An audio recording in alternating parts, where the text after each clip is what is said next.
ফের ধর্মের নামে মানুষের খাদ্যাভাসে ক্ষোভ। অযোধ্যায় রামপথের পাশে মদ মাংস বিক্রিতে নিষেধাজ্ঞা প্রস্তাব। পান গুটখা বিড়ির বিজ্ঞাপনের উপরও নিষেধাজ্ঞা জারি করতে প্রস্তাব পাশ অযোধ্যা পুর কর্পোরেশনের। যোগী প্রশাসনের নয়া ফতোয়ায় নতুন করে শুরু হয়েছে বিতর্ক।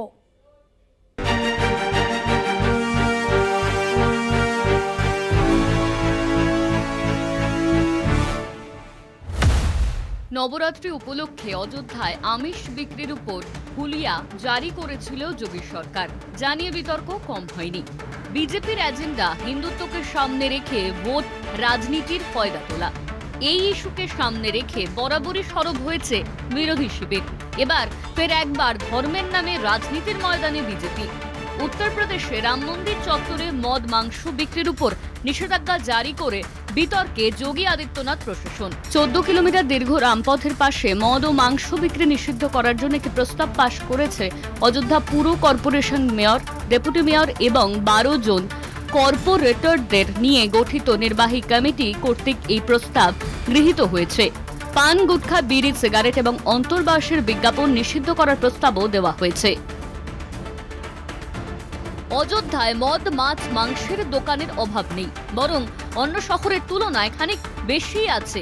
সরজু নদীর তীর থেকে ফৈজাবাদ শহর পর্যন্ত রামপথে কাঁচা মাংস বিক্রির অসংখ্য দোকান রয়েছে বিখ্যাত রেস্তোরাঁ ও হোটেল। পাশাপাশি ওই এলাকায় মদ বিক্রির ব্যবসাও জমজমাট। এছাড়া সংখ্যালঘু সংখ্যাও নেহাত কম নয়, ফলে মাছ মাংস ডিমের চাহিদাও বিপুল।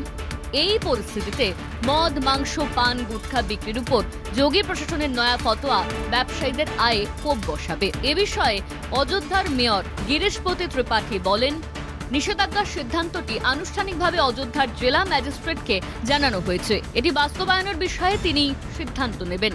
যদিও জেলা प्रशासन एखोनो সেই প্রস্তাবে সাড়া দেননি। तो इस रामपथ के नामकरण होने के बाद इस पे कोई इस तरह के गर्हित पदार्थ अगर बिक्री होता है तो वह कहीं न कहीं हमारी जो सांस्कृतिक गरिमा है उसके अनुरूप नहीं है।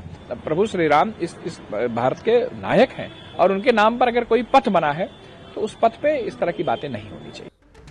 ঈদ এবং রামনবমীর আগে রাজধানীতে আমিষ বনাম নিরামিষ বিবাদ তুঙ্গে উঠেছিল। রামনবমীর আগে চৈত্র নবরাত্রিতে গোটা দিল্লিতে সমস্ত মাছ মাংস বন্ধ রাখার নির্দেশ দিয়েছিলেন পূর্ব দিল্লির পটপরগঞ্জের বিধায়ক রবীন্দ্র সিং নেগি।